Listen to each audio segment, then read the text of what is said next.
Hi hello வணக்கம் and welcome to Thiraimurasu. திரைமுரசுல பார்த்தீங்கன்னா அன்னன்னைக்கு சினிமாவில் புதுசாக வர அப்டேட் பார்த்துட்டு இருக்கோம். ஸோ அந்த வகையில் பார்த்தீங்கன்னா இன்னைக்கும் நிறைய இன்ட்ரெஸ்டிங்கான விஷயங்கள் காத்துட்டே இருக்கு. ஸோ வாங்க பார்க்கலாம். திரைமுரசு நிகழ்ச்சியில் முதல்ல நம்ம பார்க்க போகிற செக்மெண்ட் சினி அப்டேட். சினிமாவில் நடக்கக்கூடிய சில முக்கியமான நிகழ்வுகளை இந்த செக்மெண்ட்ல பார்க்கலாம். காமெடி ஆக்டரா இருந்து கமர்ஷியல் ஹீரோவா அவதாரம் எடுக்கிற சூரிக்கு அடுத்ததா சூப்பர் படங்கள் கிடைச்சிட்டு வருது. இப்போ சசிகுமார் நடிச்சிட்டு வர கருடன் படத்துல முக்கிய வேடத்தை ஏற்றிருக்காரு சூரி. இந்த படத்துல சூரியோட கெட்டப்பை பார்த்தவங்க அசந்தே போயிட்டாங்க. அது மட்டும் இல்லாம கருடன் படத்துல லவ் போர்ஷன்லயும் அழகா நடிச்சிருக்கிறாராமா. அவரை பற்றி தான் இந்த அப்டேட்ல பார்க்க போறோம். விடுதலை 1 மற்றும் 2 பாகங்களில் கதையின் கதாநாயகனாக நடித்துள்ள சூரி கூழாங்கல் படத்தை இயக்கிய PS வினோத்தின் 2வது படம் கொட்டுக்காளியிலும் கதையின் கதாநாயகனாக நடித்துள்ளார். அத்துடன் ராம் இயக்கத்தில் 7 கடல் 7 மலை படத்தில் நிவின் பாலிவுடன் இன்னொரு கதாநாயகனாக நடித்துள்ளார். சமீபத்தில் விடுதலை 2, 7 கடல் 7 மலை படங்கள் ரோட்டர்டாம் சர்வதேச திரைப்பட விழாவில் திரையிடப்பட்டு சர்வதேச பார்வையாளர்களின் பாராட்டுக்களை பெற்றன. பெரிய பெரிய படங்களை நிறைய கையில் வச்சிருக்கிற தமிழ் சினிமா சின்ன தயாரிப்பாளர்கள், அறிமுக இயக்குநர்கள், நடிகர்களை மட்டும் கைவிட்டுருமா என்ன? நல்ல கதையா இருந்தா நிச்சயம் அந்த படம் மக்கள் கிட்ட ஈஸியா கவரும். அந்த வகையில ஒட்டுமொத்த ரசிகர்களுமே காதல் சார்ந்த படங்கள் மேல எப்பவுமே ஆர்வம் இருக்கும். இப்பவும் ஒரு படம் காதல் கதையை தாங்கி தயாராகிட்டு வருது. அந்த படத்தை பத்தி தான் இந்த அப்டேட்ல பார்க்க போறோம். அருள்நிதி நடிப்பில் வெளியான தேஜாவு படத்தின் மூலம் தமிழ் சினிமாவுக்கு அறிமுகமானவர் அரவிந்த் சீனிவாசன். தேஜாவு வெற்றியை தொடர்ந்து அரவிந்த் இயக்கும் திரைப்படம் தருணம். இந்த படத்தில் கிஷன் தாஸ் கதாநாயகனாக நடிக்க அவருக்கு ஜோடியாக ஸ்மிருதி வெங்கட் நடிக்கிறார். முற்றிலும் இளைஞர்களை, குறிப்பாக காதலர்களை கவரும் விதமாக தயாராகி வரும் தருணம் திரைப்படம் வெளியீட்டுக்கு தயாராகியுள்ளது. நடிகர் ஜெயராம் பற்றி தெரியாதவங்க இருக்கவே முடியாதுங்க. மலையாளம் மட்டும் இல்லாமல் தமிழ், தெலுங்கு சினிமா இண்டஸ்ட்ரியில் கூட ஜெயராமுக்கு ரசிகர்கள் உண்டு. ஜெயராமோட மகன் காளிதாஸும் இதையே தான் ஃபாலோ பண்ணிட்டு வராரு. தனக்கான இமேஜை அதிகப்படுத்துகிற மாதிரியான கதைகளையே தேர்ந்தெடுத்து நடிக்கிற காளிதாஸ் இப்போ ஒரு வித்தியாசமான டைட்டில் கொண்ட படத்தில் நடிக்க இருக்கிறாராமா. அது என்ன டைட்டிலாக இருக்கும், என்ன படமாக இருக்கும் அப்படிங்கிறத பார்க்கலாம் வாங்க. பாவக்கதைகள், விக்ரம், நட்சத்திரம் நகர்கிறது ஆகிய படங்களில் நடித்து கவனம் பெற்ற காளிதாஸ் ஜெயராம் அடுத்து நடிக்க இருக்கும் திரைப்படம் நிலா வரும் வேலை. சூப்பர் நேச்சுரல் த்ரில்லர் படமா உருவாக உள்ள இந்த படத்தை என்ன சொல்ல போகிறாய் படத்தை இயக்கிய ஹரி இயக்குகிறார். இந்த படத்தின் தெலுங்கு பதிப்பில் சத்யதேவ் காஞ்சரனா நடிக்க தமிழ் பதிப்பில் காளிதாஸ் ஜெயராம் இணைந்துள்ளார். தற்போது நிலா வரும் வேலை படத்தின் படப்பிடிப்பு கேரளா மாநிலம் பாலக்காட்டில் தொடங்கி நடந்து வருகிறது. தமிழ் சினிமாவில் அரக்கத்தனமான நடிகர் ஒருத்தர் அப்படின்னு பார்த்தீங்கன்னா நம்ம SG சூர்யா. அதே போல் தமிழ் சினிமாவில் தன்னைத்தாண்டி செதுக்கின நடிகர் ஒருத்தர் அப்படின்னு பார்த்தீங்கன்னா விக்ரம். இவங்க 2 பேர் சேர்ந்து படம் பண்ணால் எப்படி இருக்கும்? அப்படிப்பட்ட அப்டேட் தான் இன்னைக்கு கிடைச்சிருக்கு. என்ன அப்டேட்டாக இருக்கும் அப்படிங்கிறத பார்ப்போம். பாரஞ்சித் இயக்கத்தில் உருவாகியுள்ள தங்லான் படத்தில் நடித்து முடித்துள்ளார் விக்ரம். இந்த படம் வரும் ஏப்ரல் மாதம் கோடை விடுமுறையாக வெளியாகும் என எதிர்பார்க்கப்படுகிறது. இதனையடுத்து சித்தா இயக்குனர் அருண்குமார் இயக்கத்தில் நடிக்க உள்ளார் விக்ரம். அண்மையில் வெளியான சித்தா படத்தின் வாயிலாக கோலிவுட்டில் மிகப்பெரிய வரவேற்பை பெற்றிருக்கிறார் இயக்குனர் அருண்குமார். சித்தார்த் நடிப்பில் ரிலீஸ் ஆன இந்த படம் மிகப்பெரிய அளவில் பாராட்டுக்களை பெற்றது. இதனையடுத்து தற்போது சியான் 62 படத்தினை இயக்கவுள்ளார். இதனால் இவர்கள் காம்போவில் எந்தவிதமான ஜேர்னரில் படம் வெளியாகும் என்பதை அறிய ரசிகர்கள் ஆர்வமுடன் உள்ளனர். இந்த நிலையில் சியான் 62 படத்தில் SJ சூர்யா நடிக்க உள்ளதாக அதிகாரப்பூர்வ அறிவிப்பு வெளியாகியுள்ளது. சமீப காலமாக நடிப்பு அரக்கன் என பெயர் வாங்கி வரும் SJ சூர்யா நடிப்பில் வெளியான ஜிகர்தண்டா, XX, மார்க் ஆண்டனி படங்கள் வேற லெவல் ஹிட் அடிச்சது. இதனையடுத்து தற்போது முதன்முறையாக சியான் 62 படத்தின் வாயிலாக விக்ரமுடன் இணைந்து நடிக்க உள்ளார் SJ சூர்யா. மேலும் இந்த படத்தில் GV பிரகாஷ் குமார் இசையமைக்க உள்ளது குறிப்பிடத்தக்கது. இந்திய நாட்டின் சுதந்திரம் குறித்த படங்கள் அப்பப்போ ரிலீஸ் ஆகிட்டு தான் இருக்கும். 2023ஆம் ஆண்டு கூட 1947 ஆகஸ்ட் 17 அப்படிங்கிற படம் வெளியானுச்சு. அதே போல இந்த வருடம் ஃப்ரீடம் ஆகஸ்ட் 14 படம் வெளியாக இருக்கு. இதுல யாரெல்லாம் நடிச்சிருக்காங்க அப்படிங்கிறத பார்க்கலாம் வாங்க. சசிகுமார் நடிப்பில் கடந்த வருடம் வெளியான அயோத்தி வரவேற்பை பெற்றது. இதனையடுத்து அவர் நடித்து வரும் படத்துக்கு ஃப்ரீடம் ஆகஸ்ட் 14 என்று தலைப்பு வைத்துள்ளனர். இதை கழுகு சத்யா சிவா இயக்குகிறார். இந்த படத்தின் ஃபர்ஸ்ட் லுக் போஸ்டர் வெளியாகியுள்ளது. பேன் இந்தியா முறையில் இந்த படம் வெளியாக இருக்கிறது. விஜய் கணபதி பிக்சர்ஸ் சார்பில் பாண்டியன் பரசுராமன் தயாரிக்கும் இதில் மலையாள நடிகை லிஜோ மோல் முக்கிய வேடத்தில் நடிக்கிறார். சுதேவ் நாயர், மாளவிகா, போஸ் வெங்கட், மு ராமசாமி, ரமேஷ் கண்ணா ஆகியோர் முக்கிய வேடங்களில் நடிக்கின்றனர்.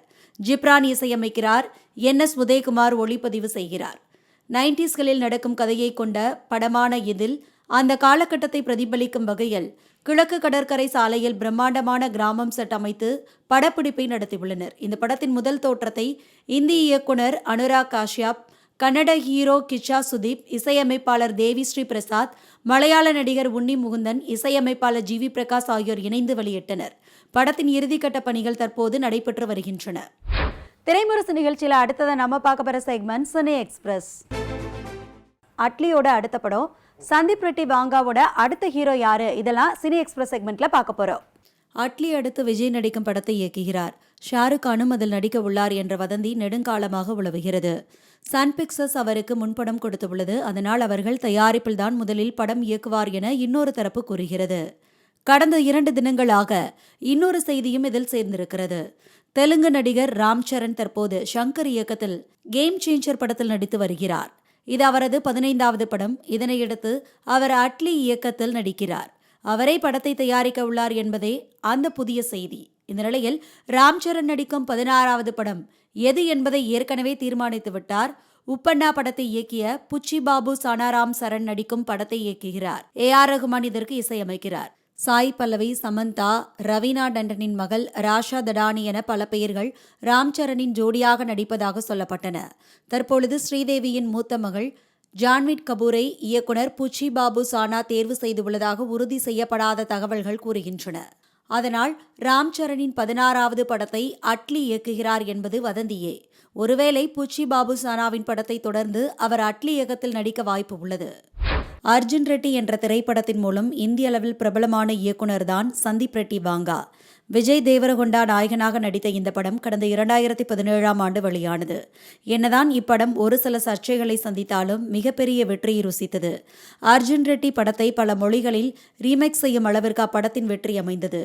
அதனைத் தொடர்ந்து ரன்பீர் கபூரை வைத்து அனிமல் என்ற திரைப்படத்தை இயக்கினார் சந்தீப் ரெட்டி. இந்திய அளவில் அதிகப்படியான சர்ச்சைகளை சந்தித்த படங்களில் ஒன்றாக அமைந்தது அனிமல். அதிகப்படியான வன்முறை காட்சிகள், படுக்கையறை காட்சிகள் இந்த படத்தில் இடம்பெற்றதால் கடுமையான கண்டனத்திற்கு இப்படம் உண்டானது. இதெல்லாம் ஒரு பக்கம் இருக்கையில், சந்தீப் ரெட்டி வாங்க அடுத்ததா ரன்வீர் சிங்குடன் கூட்டணி அமைக்க இருப்பதாக ஒரு தகவல் பரவி வருகிறது. சமீபத்தில் ஒரு பேட்டியில் சந்தீப் ரெட்டி வாங் பேசுகையில், அனிமல் படத்தை பார்த்துவிட்டு ரன்வீர் சிங் என்னை போனில் தொடர்பு கொண்டு பேசினார் என கூறினார். கிட்டத்தட்ட 40 நிமிடங்கள் ரன்வீர் சிங் என்னிடம் பேசியதாக கூறிய சந்தீப் ரெட்டி அனிமல் படத்தை பார்த்து தன்னை பாராட்டியதாகவும் கூறினார். இந்த தகவலை கேட்ட சில ரசிகர்கள் சந்தீப் ரெட்டி வாங்காவின் அடுத்த படத்தில் ரன்வீர் சிங் தான் ஹீரோவாக நடிப்பார் என பேசி வருகின்றனர். ஆனால் சந்தீப் ரெட்டி அடுத்ததாக அனிமல் படத்தின் 2ஆம் பாகத்தை தான் இயக்க உள்ளதாக தகவல்கள் வருகின்றன. ரன்பீர் கபூர் கூட சமீபத்தில் அடுத்த ஆண்டு அனிமல் படத்தின் 2ஆம் பாகம் துவங்கும் என கூறியிருந்தார் என்பது குறிப்பிடத்தக்கது. திரைமுரசு நிகழ்ச்சியில் அடுத்ததை நம்ம பார்க்க போகிற செக்மெண்ட் சனி ஜங்ஷன். மங்கை படத்தோட ட்ரைலர் லான்ச் பார்த்தீங்கன்னா சமீபத்தில் நடந்திருக்கு. இதில் யாரெல்லாம் கலந்துட்டாங்க, என்னென்ன விஷயங்கள் எல்லாம் ஷேர் பண்ணியிருக்காங்க அப்படிங்கிறத பார்க்கலாம். இந்த படத்தை பற்றினா இப்போ ஃபர்ஸ்ட் லுக் ரிலீஸ் ஆயிடுச்சவங்கலாம் தெரிஞ்சிருக்கும். இது ஏதோ பெண்ணியம் பேசுகிற படம், கருத்து சொல்கிற படம் அப்படி கிடையாது. இது ஜஸ்ட்டு ஒரு எளிய நேர்மையான ஒரு முயற்சியாக தான் நான் இதை பார்க்குறேன். இது சொல்லப்போனால் ஆண்களுக்கான படம். இது ஆண்கள் பார்க்க வேண்டிய படம். குறிப்பாக வயது வந்த அந்த எதிர்பாலின ஈர்ப்பு ஏற்படும் போது ஏற்படுற வயசில் இருக்கிற ஆண்களும் பெண்களும் பார்க்க வேண்டிய படம் அப்படின்னு நான் நினைக்கிறேன். அண்டு இதை கடைசியாக பத்திரிகை நண்பர்கள், ஊடக நண்பர்கள் அனைவருக்கும் வந்ததுக்கு ரொம்ப ரொம்ப நன்றி. எங்களை நீங்கள் சப்போர்ட் பண்ணணும். நல்ல கண்டென்ட் எப்போவுமே சப்போர்ட் பண்ணுவீங்க நம்பிக்கையில் ரொம்ப உரிமையோடையும் அன்போடையும் வேண்டியும் கேட்டுக்கிறேன். Because technically this is my first ever release after my Bigg Boss appearance. So அதுக்கு ஒரு பெரிய thanks sir. And sir first time எனக்கு சப்ஜெக்ட் சொல்ல கால் பண்ணுறப்போவே எனக்கு ரொம்ப கன்ஃபியூஷன் இருந்தது இந்த ரோல் பற்றி எடுத்துகிட்டு வரப்போவே.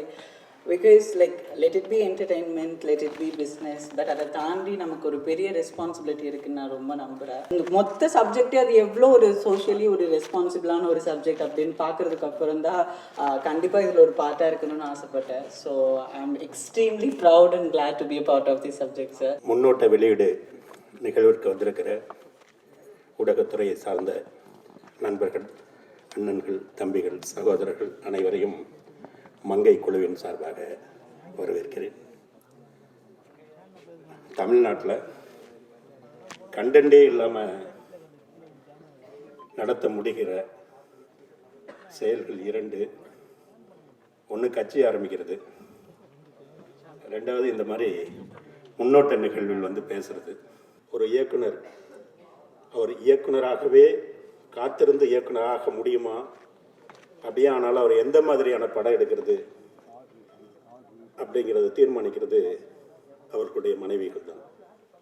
இல்லை சினிமாவே விட்டுட்டு வேறு தொழிலுக்கு வருதா அப்படிங்கிறது அவங்க கொடுக்குற நிர்பந்தத்திலும் நெருக்கடியிலும் தான் இருக்குது. அவருடைய 15 வருட போராட்டத்தில் அவர் சொன்ன மாதிரி இருந்த அவருக்கும் அவரை போன்ற இயக்குனர்களாக காத்திருக்கிறவர்களின் மனைவிகளுக்கும் இந்த படம் அர்ப்பணிப்பாக இருக்கட்டும் என்று நான் கருதுகிறேன். இந்த தில் படத்தில் வந்து விவேக் சார் வந்து இருப்பார். அவர் என்னன்னா அந்த மாதிரி பெண்களோட மனசை பிடிச்சி நான் ஒரு படம் பண்ணி ஆகணும் அப்படின்ற மாதிரி அவர் இது பண்ணார். கடைசியாக வந்து அவர் வந்து பெண்ணாகவே மாறிடுவார். ஆனால் எங்கள் இயக்குனர் அப்படி இல்லை. அவர் பெண்ணாக ஆனார், இவர் வின்னானார் இந்த படத்தை எடுத்து.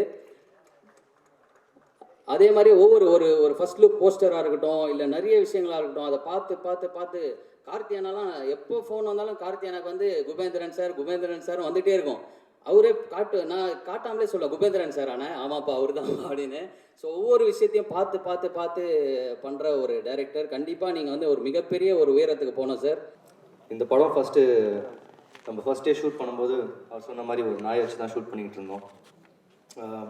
போக I took this movie as a challenge. ஏன்னா 2 கேமரா செட்டப் பண்ணியிருப்பாங்க காரில். அதுக்கு மேலே டைலாகும் நான் கேட்கணும். அது எப்படி என்ன மாடுலேஷன். விக்ரம் சாருக்கும் ஒரு பெரிய நன்றி. ஏன்னா அவ்வளோ பேஷண்ட்டாக அது என்கிட்ட டைலாக் சொல்லிகிட்டே இருந்திருப்பார். ஸோ அந்த படம் நம்ம பண்ணிகிட்டு இருக்கும்போது இது such a challenge to me. ஏன்னா 2 கேமரா பார்க்கணும், ரோடு பார்க்கணும், ஆர்டிஸ்டோட ரியாக்ஷன் பார்க்கணும், டைலாகும் பார்க்கணும், ஆக்டிங்கும் பண்ணணும். ஸோ ரொம்ப சேலஞ்சிங்காக இருந்துச்சு. But somehow I got through it and it was a nice journey for me. Thank you sir. Thank you Gubendran sir for choosing me and Mr. Jafar sir for choosing talents like me. Romba nandri sir. Ena I didn't get much movies after recent.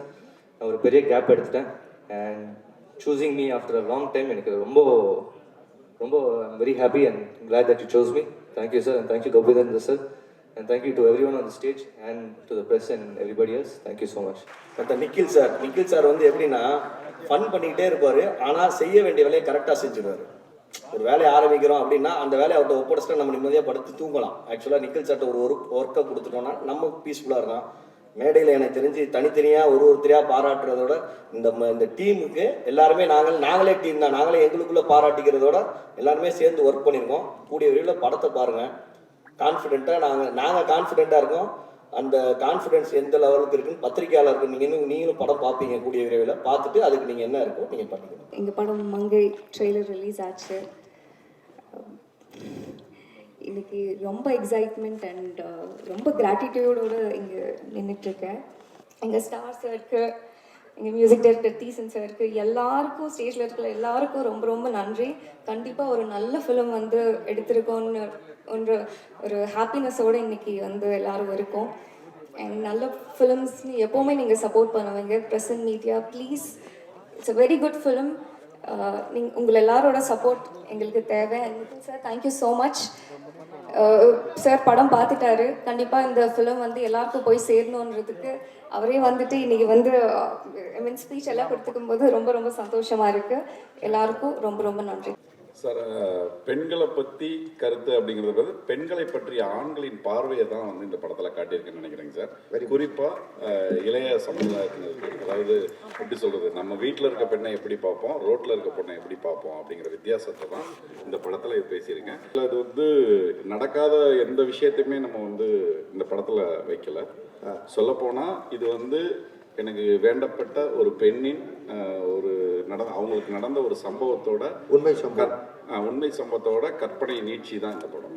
எக்ஸாக்டாக ஒரு பாதி வந்து உண்மை means அதுல இருந்து நான் வந்து அதை கொஞ்சம் சினிமாவுக்காக எக்ஸ்டெண்ட் பண்ணி பண்ணதான் இந்த படம். ஜூ கீப்பர் செய்தியாளர்கள் சந்திப்பு சமீபத்தில் நடந்திருக்கு. இதுல யாரெல்லாம் கலந்துருக்காங்க, என்னென்னலாம் பேசியிருக்காங்க அப்படிங்கிறதையும் பார்க்கலாம். படத்தில் ட்ரெய்லரில் எனக்கு ஒரு ஷாட்டு ப்ளஸ் பாடல்களில் ஒரு ஷாட்டு போட்ட இயக்குனருக்கும் தயாரிப்பாளருக்கும் என்னுடைய மனமார்ந்த நன்றி. இதே மேடையில் நிறையா தடவை நான் இயக்கப்பட்டிருக்கேன், ஆதங்கப்பட்டிருக்கேன், கோவப்பட்டிருக்கேன். நம்ம ஷாட்டு 2 வேணும்னு கொடுத்ததுக்கு நன்றி. புலியோடு நடித்திருக்கும் எங்கள் கதாநாயகன் புகழ் அவர்களுக்கு மனமார்ந்த நன்றியும், பெரிய ஹீரோவாக வருவதற்கு வாழ்த்துக்கள். அவரோடு என்னையும் சேர்த்துக்கொள்ள வேண்டும் என்று இப்போவே ஒரு ரெக்கார்ட் வைத்துக் கொள்கிறேன். நன்றி, வணக்கம், மாபெரும் வெற்றிடைய வாழ்த்துக்கள். இந்த மூவியில் ஒர்க் பண்ணதுக்கு எனக்கு ரொம்ப ரொம்ப சந்தோஷமாக இருக்கு. முதல்ல மீடியா பீப்புள் நன்றி for coming here. Thank you so much to our producer Mr. John sir and Raja sir, and to our director Suresh sir for believing in me and giving me this opportunity to be a part of this wonderful team. Pugal, congratulations. He's an amazing co-star to work with. And Karthik sir, thank you so much. And my manager Radhika for introducing me to the team and to the entire team. And special thanks to Yuva Shankar Raja and Suri sir. Thank you for coming. Nandri. மெயினாக இந்த படத்தில் வந்து Yuvan sir, ஏன்னா என்கிட்ட பொலின்னு சொன்னப்போ கூட ஐயோ அப்படின்ற ஒரு இது இருந்தது. பட் வந்து யுவன் சங்கர் ராஜா சார் மியூசிக் அப்படின்னு சொன்ன உடனே என்னடா இது நமக்கு பண்ணுவாங்களே, ஏன்னா ஒரு வருஷம் கழிச்சு ஷூட்டுன்னு சொன்னார். எனக்கு நான் குக்கு துக்கமால அந்த ஃபர்ஸ்ட் லுக் ரிலீஸ் பண்ணுற வரையுமே எனக்கு வந்து யுவன் சார் தான் மியூசிக் போடுவாரா, இல்லை ஒரு சும்மா ஜாலியாக ஃப்ரெண்டுன்னு சொன்னாப்லையே 25 வருஷம் சும்மா சொல்கிறாப்லையா, இதில் வந்து வருமானம். அப்புறம் அந்த போஸ்டர் வந்து அதில் யுவன் சங்கர் ராஜா மியூசிக் அப்படின்னு வந்ததுக்கப்புறம் தான் எனக்கு உயிர் வந்தது. இந்த படம் வந்து உண்மையிலேயே வந்து ஒரு டைரக்டர் சார் சொன்ன மாதிரி ஒரு வல்கரான டைலாக்கோ ஒரு வல்கரான சீனோ எதுவுமே கிடையாது. குழந்தைங்கள்லேருந்து பெரியவங்க வரை எல்லாருமே போயிட்டு ஒரு ஃபேமிலி என்டர்டெயின்மெண்ட்டாக இருக்கும். எல்லாருமே நீங்கள் தேட்டரில் போய் பார்க்கலாம். ஏன்னா நம்ம வந்து ஸ்கூல்லலாம் பார்த்தீங்கன்னாக்கா இந்த ஒரு பிரிட்டானியா பிஸ்கெட்டு இந்த மிக்சர் பேக்கெலாம் கொடுத்து அம்மா ஒரு வாட்டர் பால் கொடுத்து ஓரமாக ஸ்கூலில் அனுப்பிச்சி விடுவாங்க. அப்போல்லாம் இந்த காட்ஸில்லா, அனகோண்டா அந்த மாதிரி படங்கள்லாம் நம்ம பார்த்துருக்கோம். இதுக்கப்புறம் ஸ்கூல்லலாம் வந்து ஒரு தமிழ் படம் மிஸ்டர் ஜூகீப்பர்னு ஒரு படம் வந்திருக்கு. ஒரு தமிழ்நாட்டில் இருந்த பையன் பண்ணியிருக்கான். கண்டிப்பாக எல்லா ஸ்கூல்லையுமே வந்து இந்த படத்தை நீங்கள் பார்க்கலாம். உண்மையால் ஒரு அன்பு காட்டினா மிருகம் கூட நம்மள்ட்ட அன்பாக பழகுன்ற ஒரு விஷயத்த காமிச்சிருக்கோம். காடுகள்லாம் வந்து இப்போ நிறைய அழிஞ்சிட்டு வருது. அதெல்லாம் ஏன் என்ன அப்படின்ற விஷயத்த வந்து நம்ம இதில் சொல்லியிருக்கோம். கண்டிப்பாக நீங்கள் எல்லாம் தேட்டரில் போயிட்டு பார்த்துட்டு எங்களுக்கு சப்போர்ட் கொடுக்கணும் அப்படின்னு சொல்லிட்டு நான் உங்கள் எல்லாத்தையுமே கேட்டுக்கிறேன். Thank you so much. ஃபுல்லாக காட்டுக்குள்ளே படம் எடுத்திருக்காங்க. காட்டுக்குள்ளே படம் எடுக்கிறது எவ்வளோ கஷ்டம் அப்படிங்கிறது சமீபத்தில் நான் உணர்ந்திருக்கேன். ஒரு 3 வருஷம் அதில் இருந்திருக்கேன். அவ்வளோ கஷ்டம். நல்லபடியாக படத்தை முடிச்சுட்டு வந்திருக்காங்க. காடும் காட்டில் இருக்க உயிரினங்கள் மட்டும்தான் இயற்கைக்கு ரொம்ப பக்கமாக இருக்குது. மற்ற எல்லாமே மாறிப்போச்சு. அதை பற்றி படம் எடுத்திருக்காங்க. அதுவும் ஒரு குழந்தைகள்லேருந்து பெரியவங்க வரைக்கும் போய் சேர விதமாக படம் எடுத்திருக்காங்க. ரொம்ப சந்தோஷமாக இருக்குது. ஊருக்குள்ளே யானை பூந்துருச்சு, கரடி பூந்துருச்சு, புலி சிறுத்தை பூந்துருச்சு அப்படின்ட்டு நம்ம நியூஸ் பார்த்துருக்கோம். உண்மையை சொல்லப்போனால் அதுகள்லாம் அங்கே தான் இருக்குது. நாம தான் அதுகளுக்குள்ளே பூந்துட்டோம்னு நினைக்கிறேன். அதுதான் உண்மை. அப்படி இருக்கிறப்ப அந்த காடும் அந்த காட்டில் இருக்க உயிரினங்களையும் அதில் பராமரிக்க வேண்டிய கடமை நம்ம எல்லோருக்கும் இருக்குன்னு நினைக்கிறேன். அதை எப்போது நம்ம அதை பத்திரமாக நம்ம பாதுகாக்க வேண்டிய பொறுப்பில் இருக்கிறோம்.